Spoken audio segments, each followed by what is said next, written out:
buried deep in an undisclosed building in hostile territory where evil and corruption is exposed.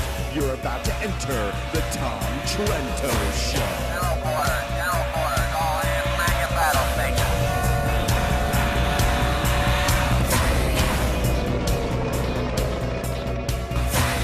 Tom Trento heads United West, a group that says it defends Western civilization against the onslaught of Islam.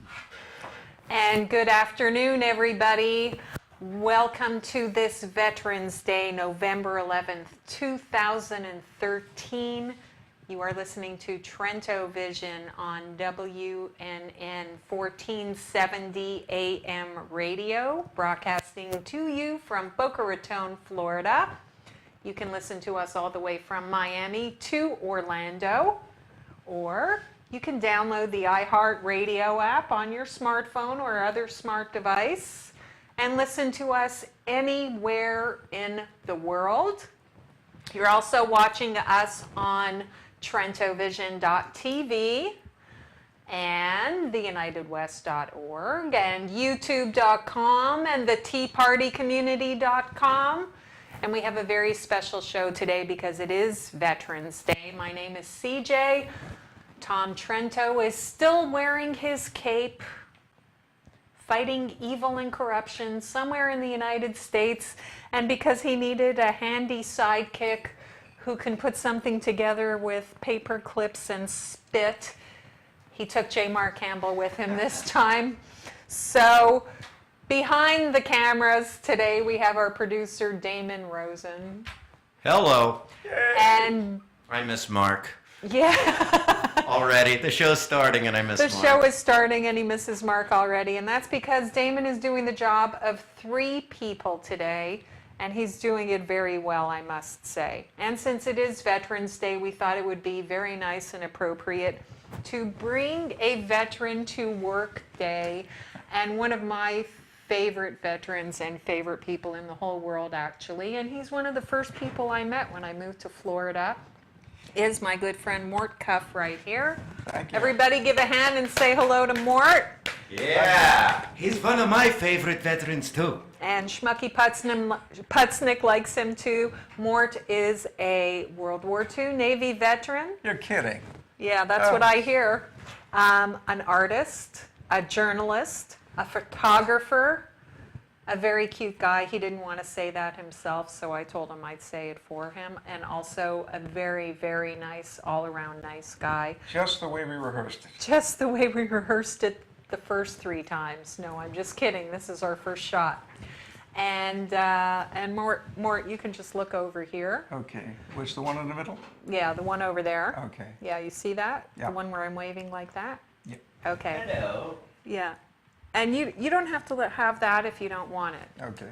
Okay, Good. you can Yeah. put it in when we do the video. All right. All right. So as I was saying, Mort is one of the first people who I met when I moved to Florida. And how did I meet him?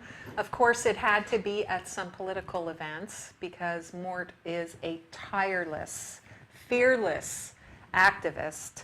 And he takes his camera everywhere he goes and he records everything. So if you see this man anywhere near your event, Behave. then you need to make sure that you know that somebody's going to take a picture of you. So don't do anything you don't want someone in your family to see when this man is around. And if you see me without my camera, it's not me. That's right, absolutely. And so... Wait a second. Wait a second. Boy, You know look at what him else go Mort back did? there. You know what else Mort did? Hmm? That. Oh, yeah. Yeah. Yeah. Are we going For to the radio audience, that was Mort's caricature of our little doofus Imam Abdullah, I fool you, you fool. Yeah, Imam Abdullah, I fool you fool, who's probably going to be MIA on Veterans Day. But we'll see what happens. I haven't seen him yet, thankfully. All right, all right. Well, that's why you have to work extra hard because he can't carry the water for you today. So I figured let's start the day. Let's run a quick video giving the history of Veterans Day. Okay, let's do a Okay, little so let's Veterans just get Day into that, and then history. what we'll do is Mort is here. Mort is been involved with the Honor Flight program, and he also has a video from his. Well, he's got a lot of pictures from it, and then he also has a video from his arrival back home. Maybe an arrival not very common back in that day, and certainly not in the Vietnam days, of actually being welcomed home, which is pretty incredible. You know, it's an incredible welcome for America's greatest generation. And so let's go ahead and we're going to roll a quick video just on the history, and then we're going to get into the honor flights and Mort's experience with that, as well as some of his. I think we have some older pictures. Yeah, I want to see some of Mort's older pictures, and I want to talk about some of his life experiences too, because as I discovered before the show, and I just had this, you know, inspiration and aha moment. It turns out that that veterans are real people too. So let's hear what a real person does when he's also a veteran. I'll fake it. Soldiers Well, that's show business. Well, I mean, looking directly at this, talking to him. When I'm talking to him, businesses, even car antennas. Ceremonies remember those who dutifully served their nation. It's Veterans Day, or Remembrance Day, as it's known in much of the world, a time to honor members of the armed forces. And it all began in a railroad car with a document to end the war, to end all wars. World War I, also known as the Great War, shocked the global community with its unprecedented toll in human life. Untold millions were killed. Germany was running low on manpower and supplies, so they agreed to sign an armistice, or truce, in the French commander Ferdinand Foch's private rail car. On the 11th hour, on the 11th day of the 11th month of 1918, all was quiet on the Western Front. The fighting had ended. Exactly 1 year later, President Woodrow Wilson decreed that Americans should observe a moment of silence at 11 a.m. to remember the armistice and to embrace the peace. Other Allied nations commemorated the peaceful anniversary as well. In England and Canada, citizens wore paper poppies. Poppies had become a symbol of the armistice. The poem Flanders Field described a one-time battlefield. In Flanders Field, the poppies blow, between the crosses, row on row. In America, the nation's first unknown soldier was laid to rest at Arlington National Cemetery on Armistice Day, 1921. He was a casualty of the Great War. Since that first memorial, other unknown soldiers from America's wars have been interred in the tomb. And it's become tradition for the president or one of his representatives to lay a wreath on the monument every November 11th. A resolution was passed in 1926 inviting all Americans to remember Armistice Day and the soldiers who fought so hard for peace. The idea caught on. By 1938, the day was marked with so many ceremonies and parades, Congress made it a legal holiday, giving people the day off work. After World War II and the Korean War, Americans wanted to open up the holiday to include not just World War I veterans, but all who served in combat. In 1954, President Dwight Eisenhower, a World War II vet himself, legally changed the U.S. Armistice Day to Veterans Day, honoring those who served in all American wars. For a brief time starting in 1971, Congress moved the holiday to the fourth Monday in October, giving Americans a three-day weekend. But most people rejected the idea. The traditional date of November 11th, the anniversary of the Great War's ceasefire, was too historically important to forget. President Ford reversed the law in 1975, returning Veterans Day back to its rightful date.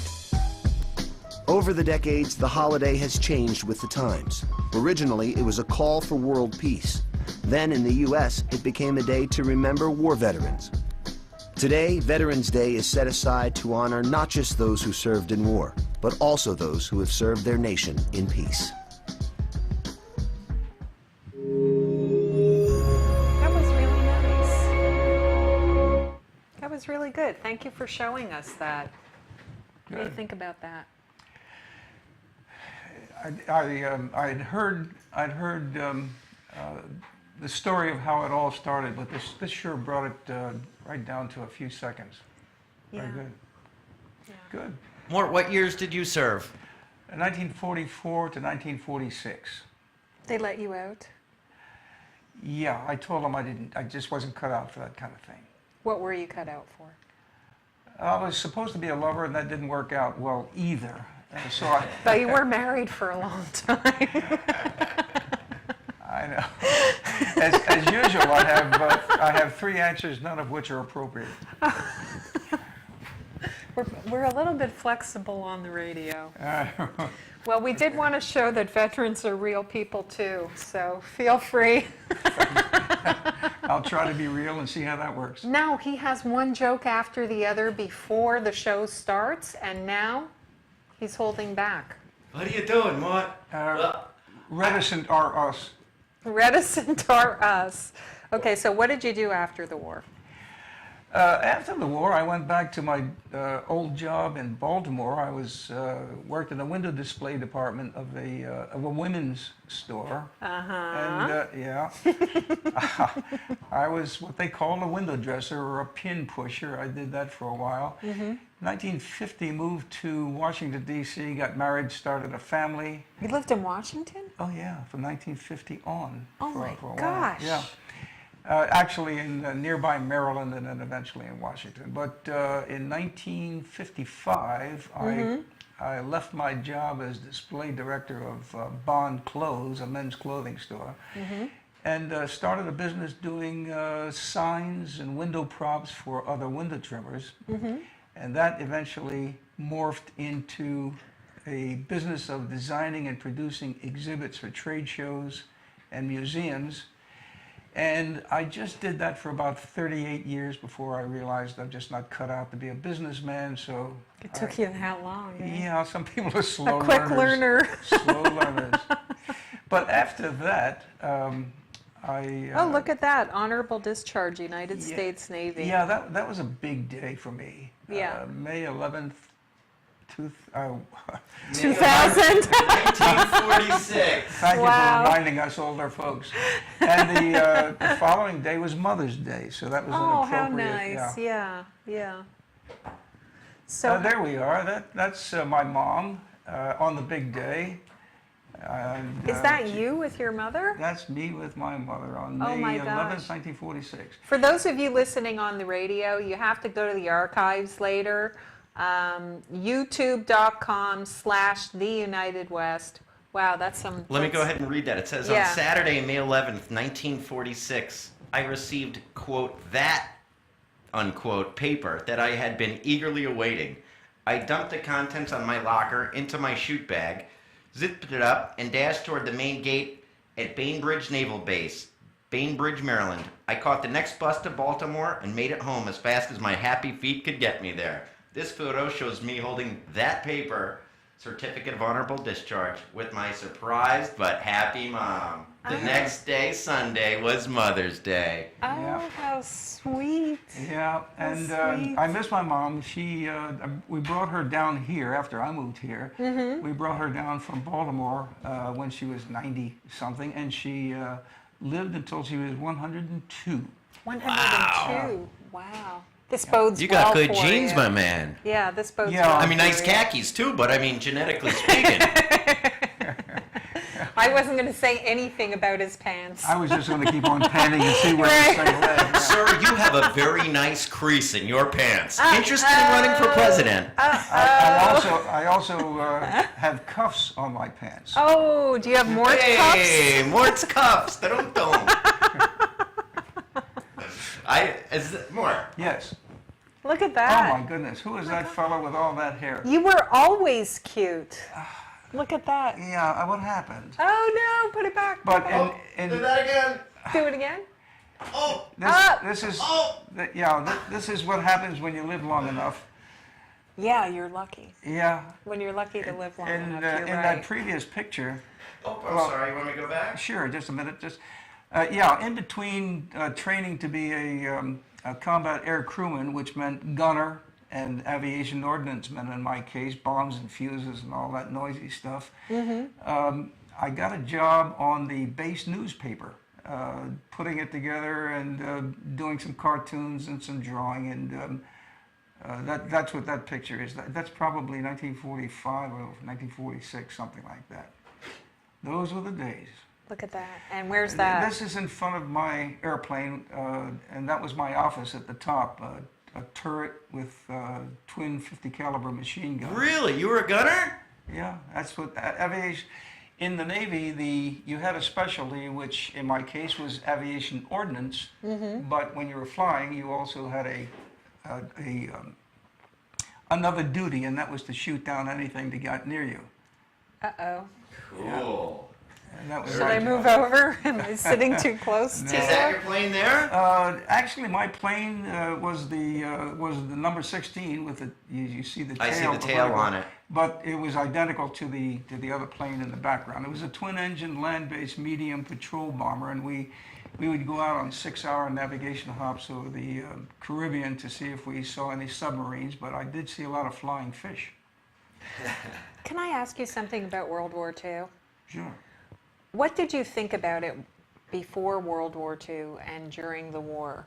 Like, did you, just as a non-vet, I mean, you weren't a veteran yet. No. Just as a young American citizen, Well, did you look at the world and say, uh-oh, war is coming and I'm going to be involved in this? Or what were your thoughts and feelings about it at the time?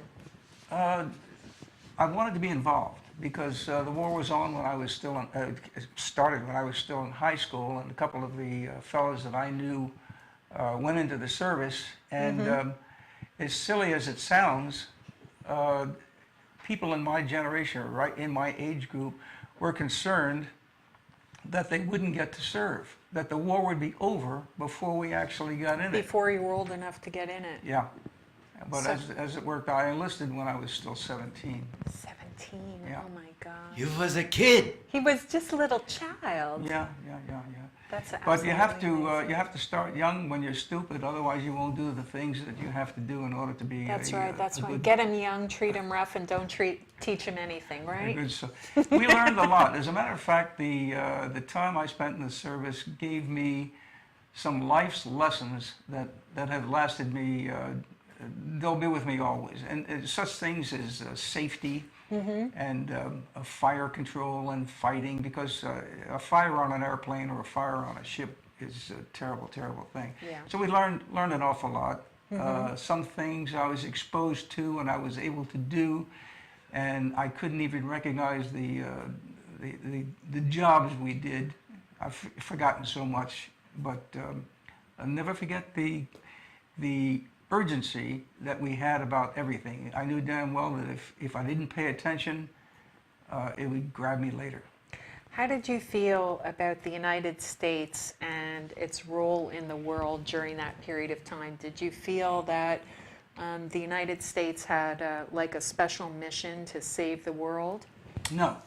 How did you feel about it? I felt everything within 15 or 20 feet of me, and that was my world. I concentrated, I focused on what I was being told. I was never good in school because all I wanted to do was draw pictures on my book covers. But when I was in the service, I realized that everything that I was being told I would need sooner or later. So I concentrated pretty heavily on what was done. They never had any trouble with me. I did what I was told. And what about after the war?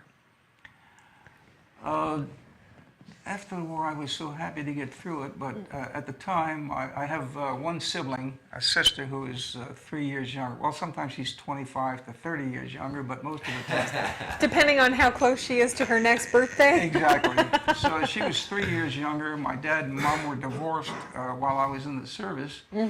And That's unusual for back then. It fell to me to be the man of the house, and I was trying to learn business and learn and earn. When I came out of the service in 1946, I got a job with my old firm, and they bumped me up to $55 a week. Wow. And I had my mom, and we had a small house in Baltimore, and my sister was still in school. So we had a hard scrabble, and it hasn't stopped. It hasn't stopped. But you contribute a lot. now. You do what you have to do. Let me Yes. ask you something. Sure. Do you think from obviously your time in the military, and you've seen many, many people come through the military system, do you think that when a young person goes through the military that they learn some things that help them out through the rest of life? There is no question, and I feel very strongly that anybody. Now there are women. When I was in the service and during World War II, we had nurses. You would have stayed longer if it was like that. Yeah, but what I feel and what I felt then and very often since is that everybody needs some military training, at least a year, 2 years, whatever a hitch is, and it's different with services.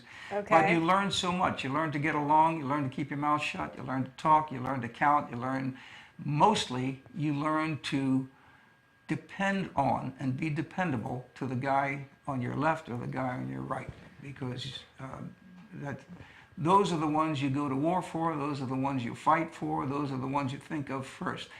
That is your family. That expression, band of brothers, Right. it's true. Do they teach you not to wear your pants around your knees with your underwear sticking out? I know what you mean, the plumber effect. Not No, so no, much. no, no, no. The hoodlum effect. The hoodlum effect. Do you think Yeah, that the way maybe kids more? wear their clothes these you days. think that like maybe- the pants all the way Yeah. down to here and the shorts sticking That up? maybe and- mandatory military could possibly prevent this kind of behavior? Well, let me tell you, when I was in the Navy, we wore what we call the monkey suit, and there were 13 buttons that affixed the flap in the front. And the flap in the front was what you needed to evacuate, if you will. So you did not, you learned to loosen up the buttonholes so that you didn't have any trouble with any of the buttons along the way, and you could take those 13 buttons and unbutton that flap in a big damn hurry when you finally got the opportunity Now, to do you so. think the fact that there were 13 buttons is historically symbolic of the original 13 states? All I can say is those 13 states had to come apart in a hurry when you wanted to when you got to the state where you needed to. You know what I'm saying? All right. Well, after you leave the armed services, it doesn't mean that you stop serving your country. No, I joined when we moved to Washington, and I wanted to be involved a little bit, and I still had some residual experience with the Navy. I joined the Jewish war veterans, hoping that I could give back or help out or something like that. And that didn't work out very well How because, well, they put me in a place, this is in Washington, D.C., they put me in a place and gave me the watch from something like midnight until 8 the next morning. Who were you supposed to watch over? I was to be alert so that if any military people came in, I could give them a pillowcase, a sheet, and a blanket and point them to a cot. Ah, okay. Yeah, that got old in about 15 minutes, and that didn't work out. But I've not joined any other veterans organizations, but since we've been in Florida, I've covered a number of military events and memorial events. As a matter of fact, this is the first Memorial Day that I have not covered an event at one of the cemeteries with my camera. I know I used to follow Alan West around, and I didn't do that today. And this That's is where we met. I think this is more important. Yeah, That's where we met. that's right. Yeah. Mort, Yes. tell us a little bit about this organization. The honor flight. What happened was that we live in Boynton Beach, and there was an event in Delray Beach at Old School Square. I've forgotten what the event was, but we missed it because it was rained out, and I was with my wife and we were walking around, and the signing that identifies buildings is non-existent in that Old School Square. So you just go where Right. you see a crowd, you see if maybe that's what you were looking for. Right. So I went in and there was a film being shown. I had no idea what it was. It was about honor flight, and we got in. and I sat and listened to that and saw what honor flight is all about, and filled out an application. That was in April. I was notified in July of that same year. This is 2013. Wow. Notified in July that I would be scheduled for an honor flight, and then we actually had the flight on September 7th, 2013, and it turned out to be a highlight. I really wasn't ready for the emotion and for the experience of that flight. Well, for the people, for the listeners and the viewers who might not be familiar with what the honor flights are, give us a little background on that. Tell us, what are the honor flights? I think that Damon has a piece on that. Can you read that, Damon? Sure. Good. This is actually the Southeast Florida Honor Flight, which is the group that you're affiliated with. Correct. And here's right off of their website. And let me just change one thing real quick.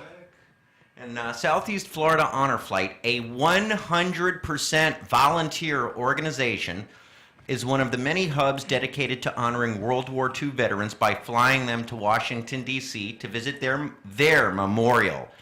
And we're going to come back to that. Yeah. Their memorial at absolutely no cost to the veteran.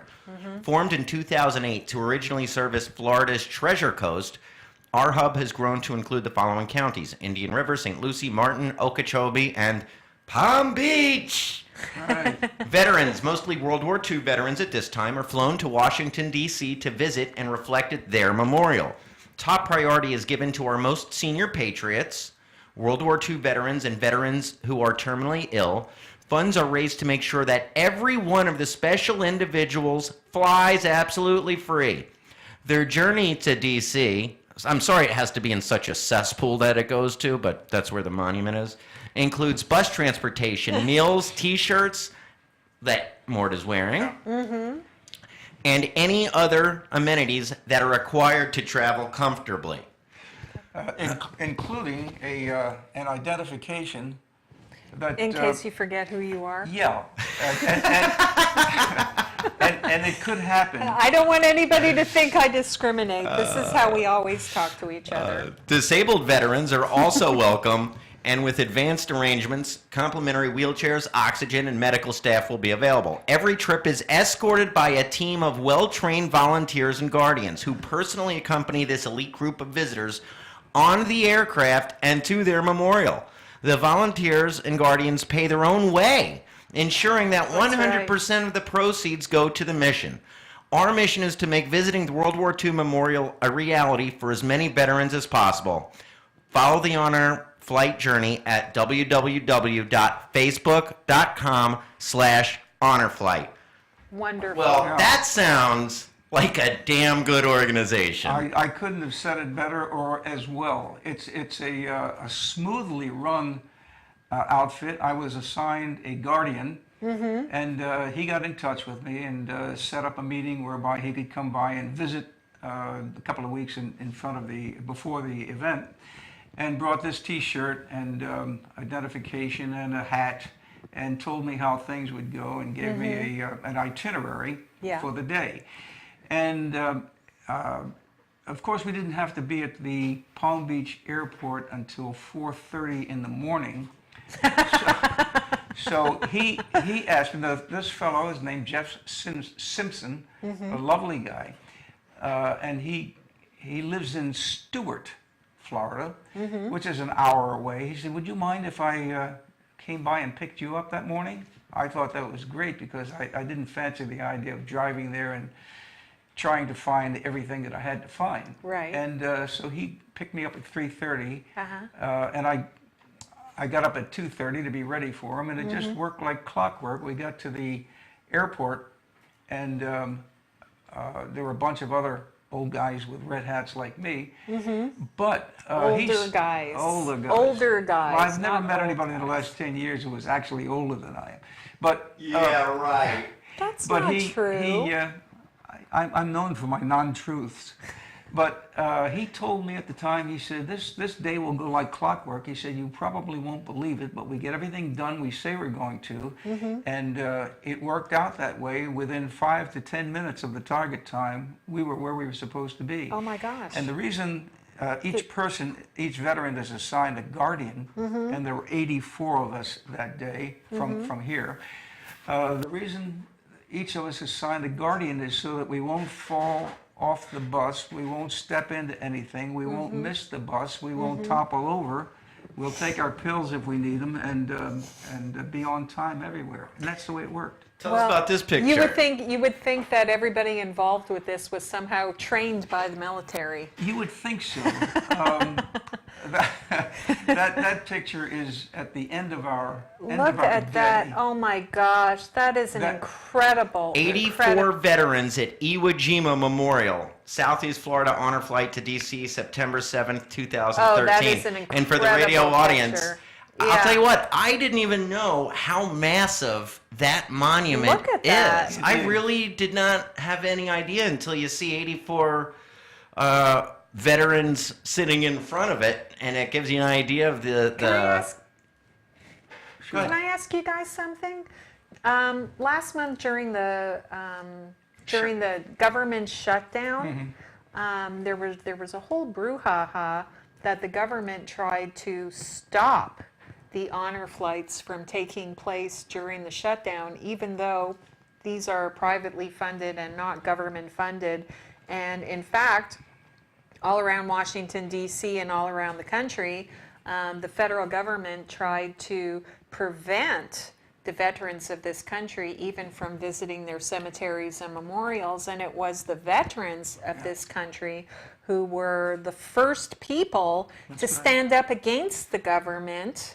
I said that for you, Damon. Thank you. And fight back. And they took down the barricades and said, this is our memorial, this is our cemetery, and we are going to honor our dead and our wounded in our country, and that's it. That is it. And that was just about a month after my visit that happened.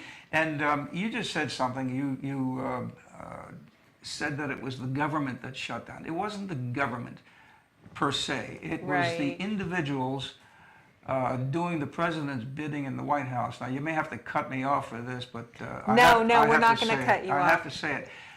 It was a vindictive move. It was totally unnecessary. It was not cost efficient because it cost more to bring barricades and print signs and go through that foolishness. That's right.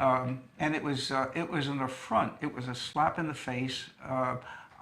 I felt myself. I felt blood rushing to my face when I saw this on TV, because I had been there just a month before, and it was such a heartwarming day, and it was such a wonderful experience for me. Is it possible to play that slideshow at this point? Absolutely. Yeah, and then Because that will show you how the day started. And then after we do that, I want to read from an article that you wrote called "The White House Can't Speak," and I want to read a couple of quotes out of that article. Good, because I felt that's heartfelt. Yeah. Yeah. So we So what we have coming up here? Yeah, we took off at 4:30. Oh, one thing about that. This is not. The government has hands off. This is strictly a voluntary thing, the honor flight, and everybody volunteers, and these people did it. I got a particular kick out of my guardian, who said, "Mort, let's go get it." So we walked through, and where the TSA would normally have you walk through the barriers and frisk you and pat you down and do all this, they stood by with glum looks on their face as we got special dispensation and didn't have to go through any of that and just walked around. We were led around, so we didn't go through the normal frisking, and got on the plane. That's unpleasant.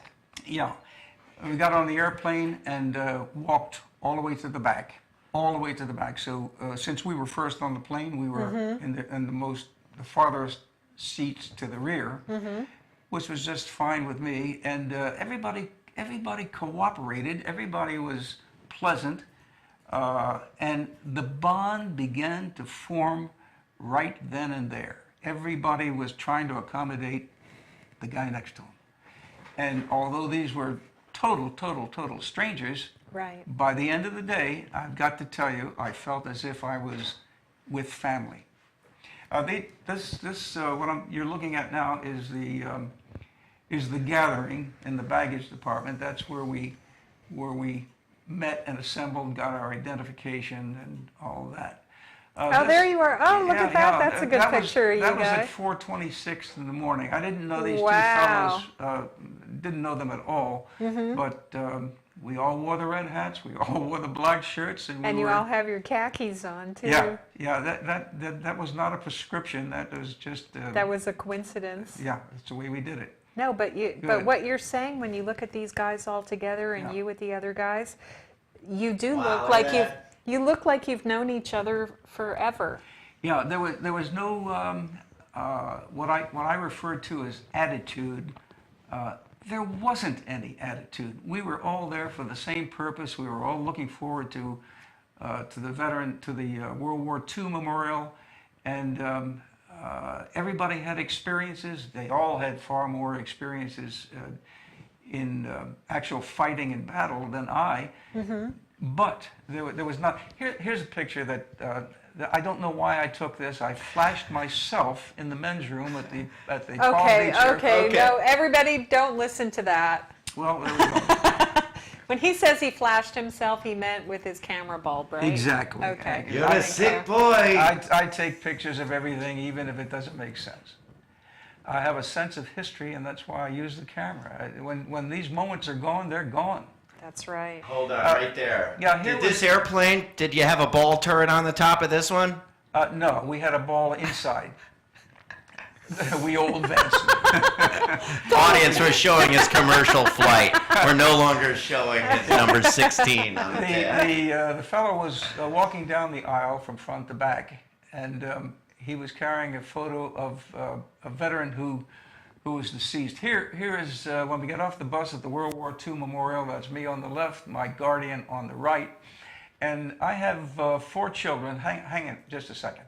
I have 4 children. One guy lives in California. The other 3, 2 sons and a daughter, live in the Washington, D.C., Virginia, Maryland area. And I alerted my 3 kids there that I would be at the World War II Memorial around 10 o'clock, 9:50 to be exact. When we pulled up in the bus, my kids were there, and they greeted me, and that was great. Now you can hit the next one, if you will. Yeah, if I knew how to work stuff, well, I certainly would. Yeah, he'll get that- it. He'll get it. That's good. And one more. Okay, that's my granddaughter. She's 19, University of Maryland. I have a grandson who's also at the University of Maryland. He couldn't make it to see Grandpa, but she did. That's my daughter on the right. That's my oldest son on the left. He's a graphic artist and lives in Gaithersburg, Maryland. My granddaughter lives on campus at the college, University of Maryland. What do you got in that Park. cup, Mart? Vasa. It's Yeah, that's somebody what handed it's- me water, and I'll drink anything. Yeah, actually you will. We tried. That was just a shot. That's my daughter in the foreground, and I must tell you, I lived in Washington D.C. from 1950 to 1998, something like that, and I experienced all kinds of weather. But that day was the most beautiful combination of temperature and sunshine and cool breeze that I've ever experienced. It was just absolutely wonderful. Cool breeze wherever we went. So this was a shot, just a general shot. Go on to the next one if you can. All right, that's my youngest son on the left-hand side. He works in Washington, D.C., and my daughter to the right. I know CJ's asking if he's married. Yes, he is. A couple of times. Oh, is he a Muslim? What do you got next? Yeah, moving right along. Okay. Are there any single people in these shots? I wasn't looking for singles. I had a note from my wife, All and, right. and that took care of that. This was just a beautiful scene, and of course the water is going, and everyone is always attracted to water, and everyone has a phone, a camera phone, and everyone is taking pictures. The lei around my neck was thrown on to me by some lady at the Washington, D.C. airport. Wait a second, does your wife know? She knows everything. I always tell her the truth, and she never believes it, and that's why we've been married so long. Good Next, enough. next. One more clicky. By the way, his wife is really, really a very nice lady and very smart and a very excellent cook. That's true. And my normal weight is 38 pounds. And a very snappy dresser. Yeah. Here's a picture, ironically, of barricades and the Lincoln Memorial. Of course, the barricades were, in this case, they were just put there so that you wouldn't walk into the brick wall. Veterans sometimes walk into brick walls, or steal the stones on top of the brick wall, I guess. But that was a nice shot, and I took that with my little Leica camera, not with my big camera. I just carried a little. Next slide, please. Yes, Thank you. coming right up. Hey! Oh, there we go. Can you read that? Oh, I'm sorry, let me go back to that. Because that's important. I can't read it from here. I can't read it and from here I didn't memorize either. it. Yeah, Give me 1 second. Yeah. Sure. we'll get that one back up. I am trying. Take your time. It ain't working. It looks All right. like such a good trip. It was a good trip. It was just delightful. Everything worked out. I was very happy to spend an hour with my kids, and we didn't walk around and see the entire World War II memorial. I understand that there's a stone that has Kilroy. You know what Kilroy is? If I can turn around and show you Kilroy. Can you see my back? Kilroy was here. Yeah. That, if you're not familiar with Kilroy, you don't remember the World War II. Somebody in the shipyard was supposed to be counting rivets. That was part of his job, rivets in a ship. Mm-hmm. And he just checked. And some people would rub out the check mark because they wanted to be paid for. There we for go. Doing, Kilroy yeah, that's was it. That's, here. Yeah. And so he began to. He just wrote Kilroy was here. So nobody was going to rub out his name, and that's how that started. But of course, all over the world, wherever there was armed forces from the United States, somebody drew Kilroy was here. Nobody ever Right. knew how it got there. It got there because of the Navy. Yeah. Yeah, The cool. things you learn. Can you click again? Sure. You're getting the hang of this. He's doing such a good job. he You gave is. him a lot of things to do. Well, we try to keep the kids busy. A lot of things to do. Oh, look at that. Wow. Okay, Nice this is pictures. the Tomb of the Unknown Soldier, Do you of know course, in Arlington. Some and- people might not realize this, Mort, but there was like 500,000 Americans killed in World War II. Yeah, over 400,000. Yeah. That's the stars on that slide that you couldn't hold. Give me 1 sec, I'll get back there. Go ahead and talk about it.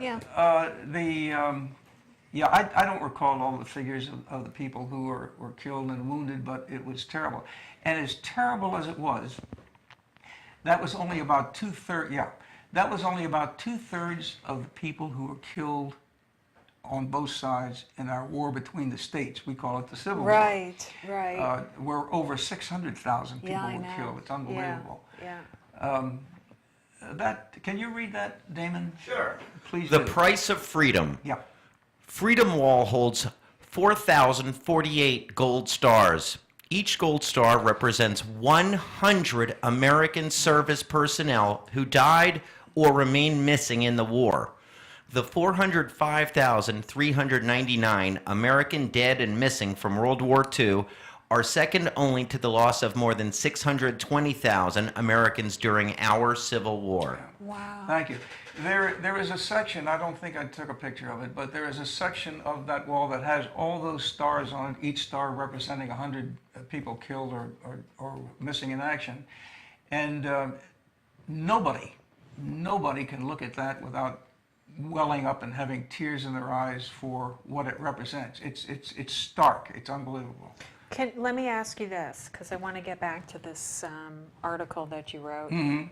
and I. Yeah, I we're don't wanna down to take- about 14 minutes in the show. Yeah, I don't about. want to. Okay, I don't want then- to take away from the good things of the day, but I just really want to know, honestly, is there any legitimate reason that you could think of why any representative of the United States government should be preventing American citizens from seeing that memorial at any time?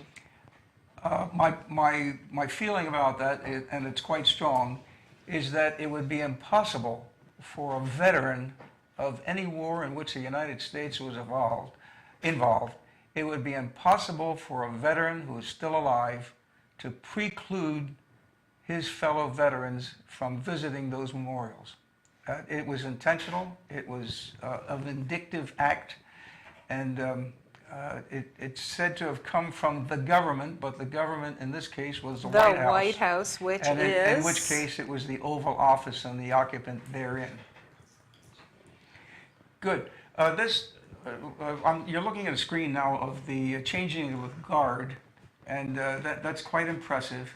The Tomb of the Unknown Soldier is on as much of a hill as you'll find in Washington, which is a pretty flat place. We've shown that, so you can look off and see the skyline of Washington D.C. But this was quite interesting, and this fellow he must have had a 22-inch waist. This is the general photographer. I thought it was somebody in a burqa at one. It looks like Mark. I said, "Is it hot under there?" He said, "What the hell do you think?" So I stopped bothering him after that. So, But, Mort, yes, going back to you being in the Army. try The Navy. Navy. Yeah. Or in the Navy, I'm sorry. Yeah. That's a not much But difference. Dwight Eisenhower, Yes.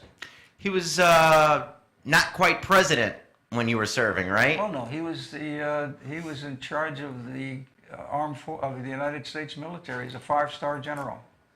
Oh, wow, look at that. Yeah. Look at Yeah, that. that's a, This was at the Iwo Jima Memorial, of course, at and that. I just walked around and shot pictures. It's impossible to take a bad picture of. I would, of that everybody, memorial. if you're watching, if you're listening in the car, at work, wherever, a lot of you have the day off today, and, please go to the archives, youtube.com/The United West, click on today's show, really get a good look at Mort over here, and see the pictures that he's taken, Good. and really, get to know the veterans of your country up close. You're almost there. Can you get to the reception we got when we got back to Palm Beach Airport? Sure.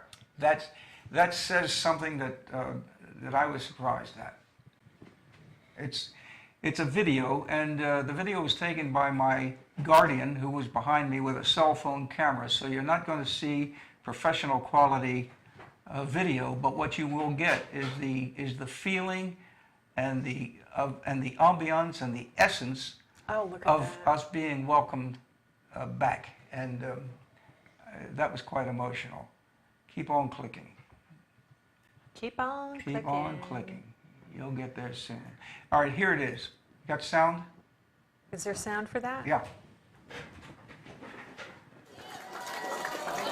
Oh, wow. Did you know that The was sound going to is everything. happen? Yeah. The sound is everything. Yeah. The place is packed. There were hundreds of people there, and people were shouting out. People were shouting out. Oh, that's good. Yeah, the sound is everything. Yeah. People were shouting out, "God bless you. Thank you for your service." As soon as, it was like All ages. pandemonium. All ages, Yeah.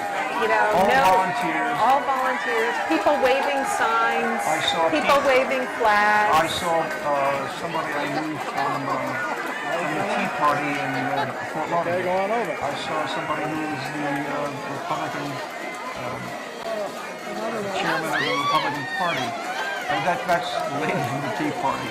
I recognize her. Yeah, that's Major Johnson. Yeah. There were people from Naval ROTC. There were scouts. service our country. Groups of all kinds.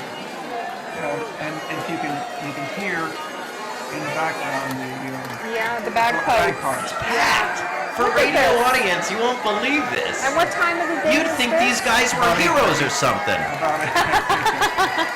About 8:30. I must tell you that was an emotional thing that I wasn't really ready for. Oh, look at that. That is so beautiful. We were walking down between two rows of people who were ribboned off so that they didn't step outside the ribbon, but it was like a cacophony of sound from both sides, and there was love. Sounds like a South American soccer game. No fighting. There was just love going across the aisle. Look at that. That is beautiful. Look at this. Look at all these people. I can't believe Hundreds. it. You see, everybody, these are the people. These are true Americans. These are the people. When we talk about the things that are wrong with this country, the things that are wrong with this government, This is what's right. this is what's right with this country. Quite the crowd, huh? How do we translate that into transforming the people who represent us? Because the people who represent us, they are so disconnected from what's happening at this reception that you're getting, that is what the real problem is in our country right now. It's my considered opinion that nobody should serve in Congress unless they've served one hitch in the military. Oh yeah, well, one of the things that Damon wanted me to look up before the show is he asked me to look up how many of our presidents have served in the armed forces, and basically, you know, there's a little bit of a gap in the late 19th, early 20th century, but on account of no big wars for anybody to be in, and they would have been the wrong age at that time anyway. Well, the first president, of course, who served in the military was a guy named George Washington. Yeah, but Good friend of yours, huh, Mort? yeah, and Mort was saying before the show that he remembers him well.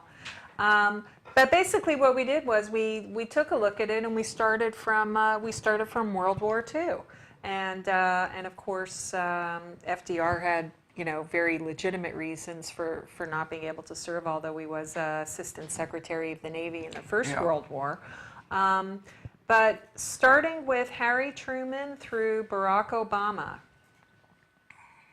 Let's go through them. Let's go through them, okay? I'm going to read them I'm going to read them really quick, okay? Yeah, you do that. Harry Truman was in the Missouri National Guard and the U.S. Army and the U.S. Army Reserve, and he was a colonel. Dwight Eisenhower, obviously U.S. Army and General of the Army. John F. Kennedy, U.S. Navy and a lieutenant.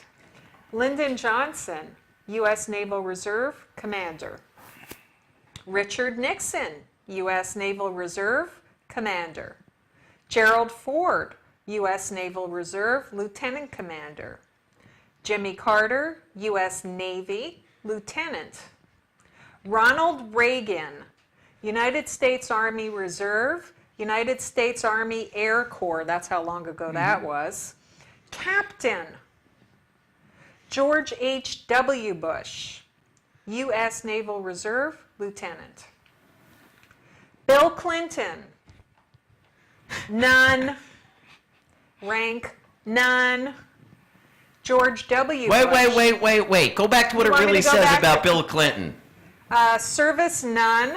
And rank, none. And then it said, signed an agreement to join Reserve Officer Training Corps at University of Arkansas during the Vietnam War, but subsequently withdrew and entered the draft, was not drafted, and did not serve. One of the famous statements of Clinton was that he loathed the military, and he wrote that to someone regarding his draft status. He said he would do anything, but he loathed the military, and he became president of the United States. Sounds a lot like someone who's sitting in that at Well, that wait a very minute, desk because- today. I thought of that. I thought of his statement about loathing the military while I was watching him on TV take the oath of office of President of the United States. Yeah. I thought, how can this be? How could it be? How could it be? Then after Clinton, George W. Bush, Texas Air National Guard. He was a jet pilot. Yeah. First lieutenant. Okay, and he was. Let me say something about that. Yeah. The opposite party disparaged his service and said that His he was service and his intellect and everything else. You don't become a jet pilot Yeah. and be Right, stupid. right. He's the dumbest guy on earth. Right. And somehow Barack Obama is the smartest. Yet George W. Bush was smart enough to fly a jet plane. And like you said, Mort, that ain't for dummies.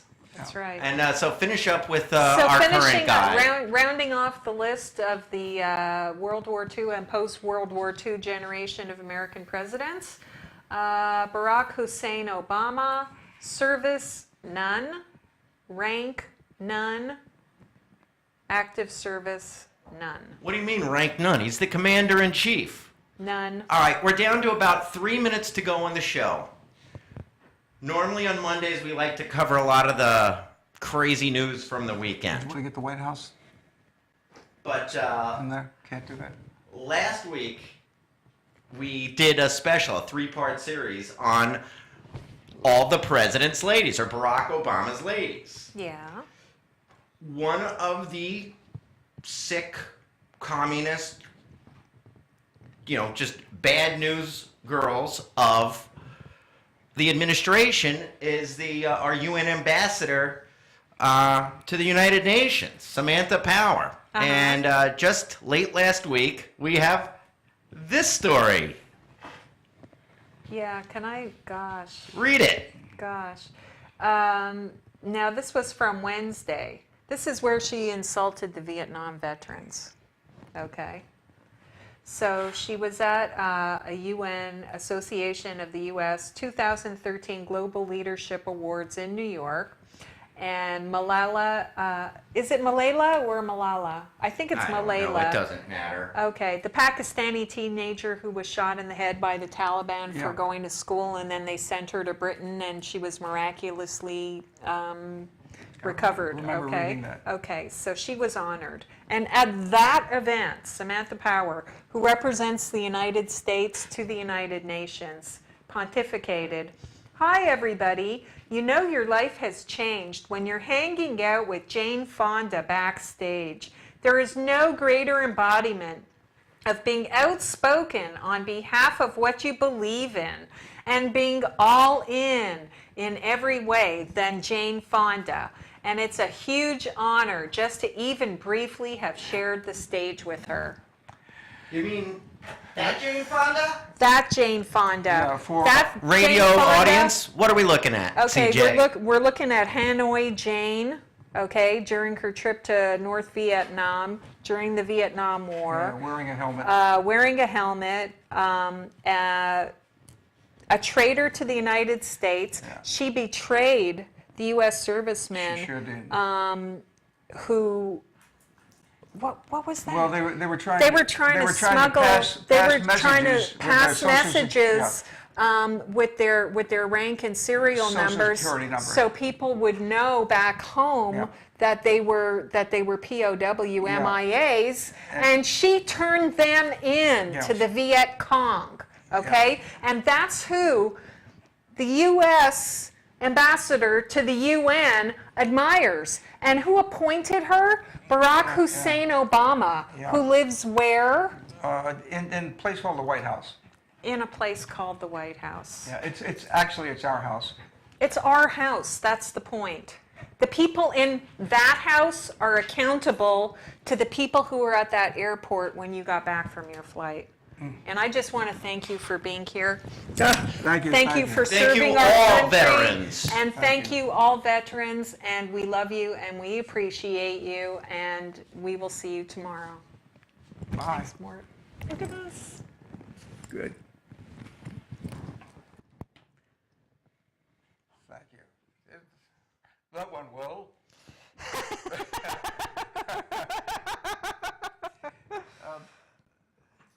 Are you you aware of this? I'm going to this keep piece? this. I'm going to Yeah. keep this piece because I'm going to probably read it more than once. I tell you if don't something. mind.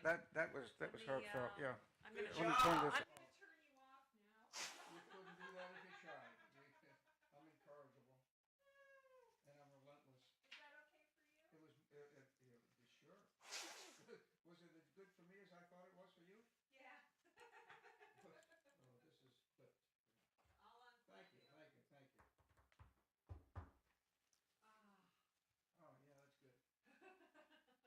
You know, this business of the White House, what we're seeing with this Samantha Powers Yeah. is